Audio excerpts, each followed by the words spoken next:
আল্লাহ রাসূল সাল্লাল্লাহু আলাইহি ওয়াসাল্লাম বলছেন, মান লাম ইয়াদা কাওলা যুরি ওয়াল আমালি বিহি, যে ব্যক্তি তার মিথ্যা কাজ ও কর্মকে ছাড়তে পারেনি, অহেতুক কাজ ও কর্মকে ছাড়তে পারেনি,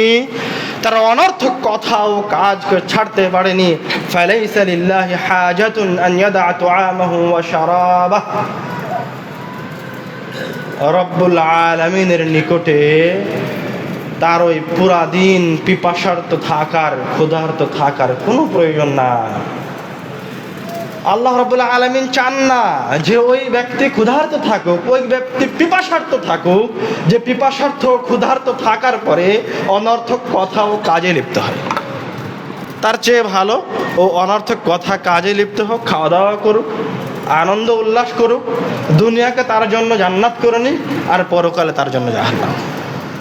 নিজেকে সায়েম দাবি করে, রোজাদার দাবি করে আবার রব্বুল আলামিনের ফরমানকে অপমান করবেন, আল্লাহ রাসূলের নির্দেশকে অপমান করবেন,